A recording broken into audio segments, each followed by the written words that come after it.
Here are sayings by the previous Lubavitcher Rebbe, and we'll do today's and tomorrow's, Shabbos. A brilliant and renowned scholar, exceptionally gifted and remarkably profound in his studies, a young man, he came to Liazna, where the first Rebbe of Chabad was, and he threw himself into the study of Chassidut.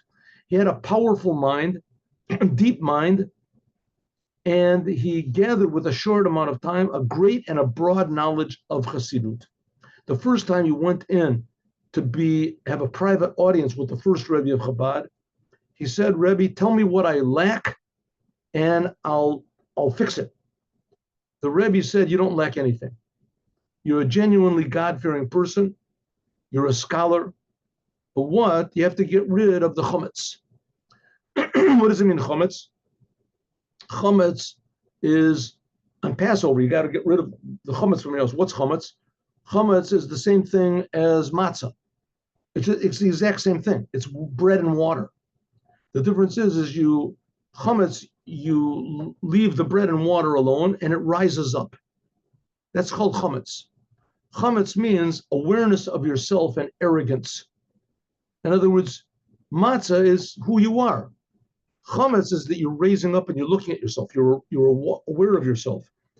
And in this case, this young man had what to be proud of. He was a devoted person, he had fear of God and everything, but nevertheless, he could still, how do you say, consider himself to be somehow or other superior to somebody else. You have to get rid of your arrogance and you have to bring in matzah. Matzah means bittul. He says renunciation of self. I would translate a renunciation of selfishness, and that your main emphasis is on God, not on yourself. A thing like you have let's say a spoon or that you use for roasting, you could use it with yeshut, awareness of yourself. You imagine that you are the source of light, that the world needs you. Such pride repels the Shekhinah, because he and God cannot dwell together. You can ask yourself a question, what do you mean? Here, the person is learning Torah, he's a God-fearing person, he does everything, how can he be an egotist? So we can just go back to what we had before. There's what's called free will. And the main choices that we have to make in life is, should I do things for God or should I do things for myself? Right? To do things for yourself is obvious. I mean, yourself. To do things for God, I don't know, where is God? Who is God? And even when you believe in Hashem and you're a God-fearing person and you learn the Torah, but still you're always closer to yourself.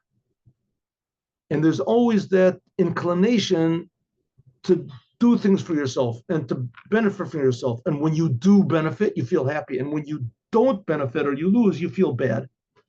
So it's that little egotism that can bring us to be like, God forbid, like Yerovam ben Nevat, that he had the best qualities you could possibly have. He was chosen by God to be the king of the 10 tribes.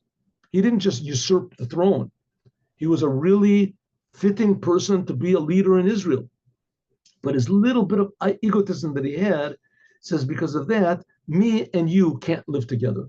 The implement, if a person uses himself, it's like using a spit or something for not kosher food. So you have to purge it through intense white heat. That's how you make kosher. Namely, what's the white heat? And to really concentrate and to serve the Creator, and to ignore anything which points to your own and encourages your own egotism and your own selfishness. Okay, that's today's. Because learning Torah is wonderful, etc., and it automatically fixes you up. Yiras Shamayim, it can fix you up 90% if you really work hard. 99%, but that one little percent of ego can wreck the whole thing up. Okay, let's go to tomorrow. Where is it? Here it is.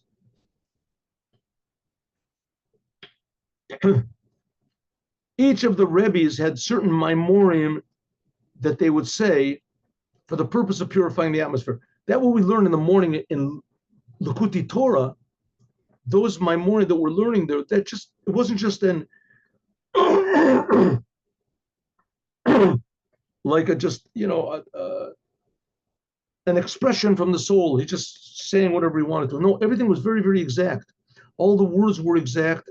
Every sentence was exact and precise, and they were in their place. And everyone was very precise. And the Rebbe's, every 2 or 3 years, they would review and recite them publicly. I mean, the best example I can think of offhand is you have some of these pianists, these concert pianists, that they know, like, 100, 200 very complicated pieces, very complicated pieces that take, 10 minutes, whatever, very complicated movements and notes and harmonies and things like that they play, and they know them by heart. They know them by heart. Amazing, because each one is a world in itself. Well, lahavdil, how much more so, each one of the Maamorim of the Rebbe's, they're very, very precise. Each word says something. So each had special Maamorim that they liked, and every 2 or 3 years they would review them, they would repeat them publicly. One of these of the Alter Rebbe was a Maamor called Hechaltzu. That's what we just finished learning. In the morning, Hechaltzu. I would have come to make unity in your soul, and by that make unity with other Jews. One of the Midler Rebbe's was Yafa Sha'achat. Yafa Sha'achat, it was a Maamor that he said. The Tzemach Tzedek said Ma Tovu, which is presented in Likutei Torah. That's 2 weeks ago, Balak. One of my grandfathers, the Rebbe Marash, was Mika Mocha. That's written, I think, in Taf Reish Chav Zayin. A beautiful Maamor. Maybe we'll even learn this on that. One of my fathers was V'yadat HaYom. And Taf Reish Nun Zayin. It says Nun Zayin. And with a special Maamorim, each one had a special effect on the world. And they would say them regularly every year, every 2 years, whatever. Okay, so now story.